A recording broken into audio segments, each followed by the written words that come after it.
मित्रों, आप सभी को नमस्कार। जैसा कि आप जानते हैं कि 69,000 जो शिक्षक हैं उनकी आवाज जोर शोर से कई सालों से उठ रही थी। मैं अभी सुबह एक रिप्लाई सुन रहा था। उस रिप्लाई में जिन लोगों ने ठगी का मुकदमा किया वो लोग इसमें सफाई दे रहे थे कि उनकी बड़ी अच्छी पैरवी हो गई, कोर्ट ने आदेश कर दिया, ये वो दुनियादारी।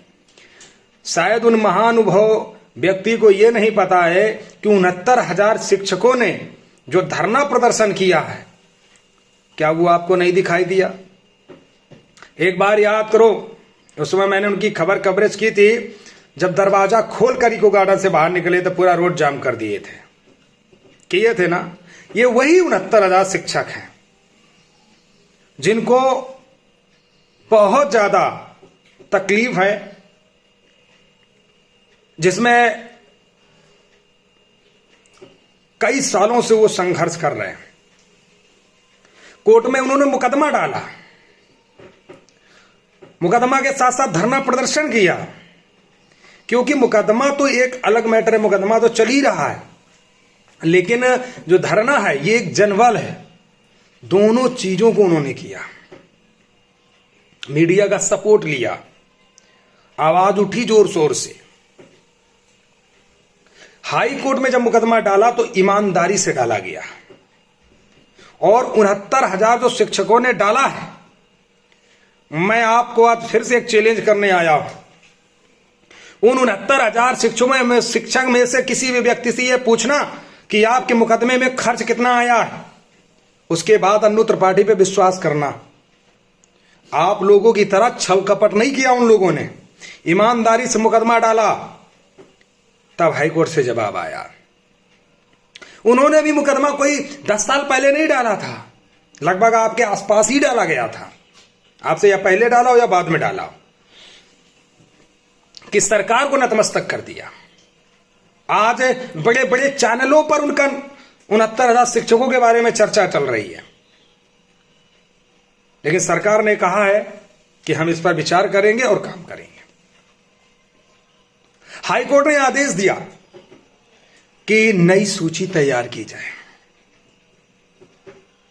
तो इससे कहीं ना कहीं 69,000 शिक्षकों को नुकसान तो होगा ही, लेकिन सरकार क्या फैसला लेती है ये भी देखना है, क्योंकि सरकार को चुनाव भी जीतना है।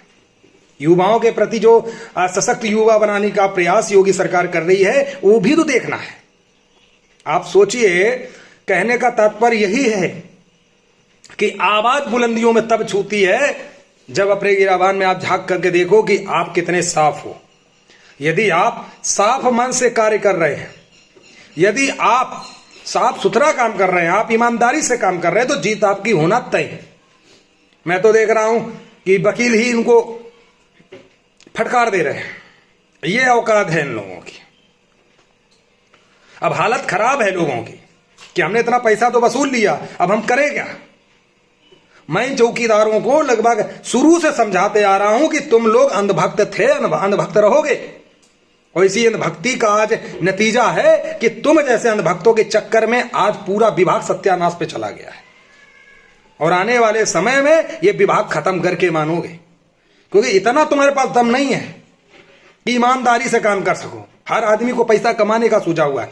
आज देखिए, हर थाने में दीवान के द्वारा किस तरह से चौकीदारों को प्रताड़ित किया जा रहा है, किस तरह से उनके हक अधिकार का हनन किया जा रहा है, किस तरह से गंदगी साफ करने से अगर मना कर दे कोई चौकीदार तो उसको नौकरी से हटाने की धमकी दी जाती है।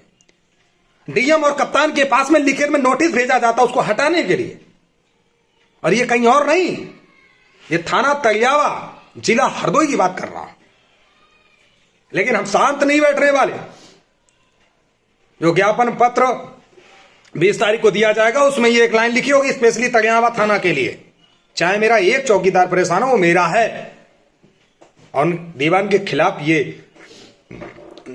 लिख करके दूंगा कि वहां पर जब वो काम नहीं करते हैं तो उनकी नोटिस भेजी जाती है कि आपको नौकरी से हटा देंगे। और यदि उससे भी अगर सुधार नहीं होता, अगर लखनऊ के बैठे अधिकारी नहीं इस मामले को संज्ञान में लेते हैं, तो मैं आप लोगों को कहता हूं कि हो सके तो 21 तारीख को शाम को हमारे साथ आप लोग चलिए थाना तड़ियावा, मैं चलने को तैयार हूं। क्योंकि भाई साहब की हमेशा जमीन पर उतर के काम करता है। हमारे किसी गरीब भाई के साथ अगर अत्याचार हो या हमारे किसी भी ग्राम प्रहरी के साथ हो, यह हरगिज बर्दाश्त नहीं किया जाएगा, किसी भी हालत में नहीं बर्दाश्त होगा। प्यारे मित्रों, मैं आप लोगों को वही कहने आया हूं और लगातार कह रहा हूं कि आपको शुरू से समझा रहा हूं कि आपको सिर्फ गुमराह किया जाता है। आप दिमाग से काम लीजिए।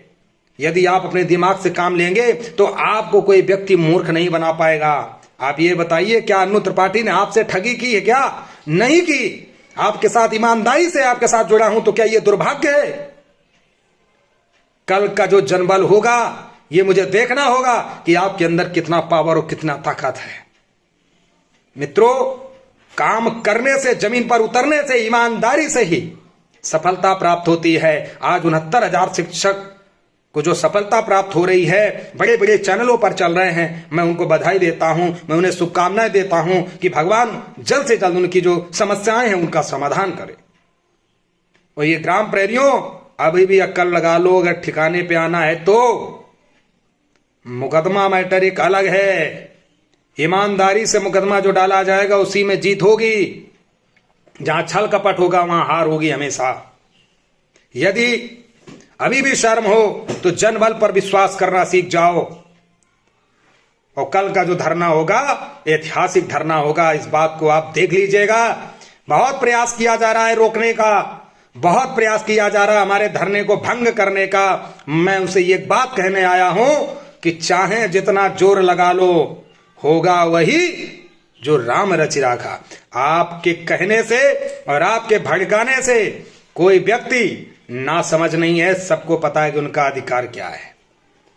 तो कल सभी तमाम बंधुओं से मैं मुलाकात करूंगा और मिलूंगा, और विश्वास के साथ कहता हूं कि आपकी जीत जरूर होगी। ईमानदार के साथ आप साथ खड़े रहिए, ईमानदारी से खड़े रहेंगे, जीत आज नहीं तो कल जरूर होगी। जय हिंद, जय भारत।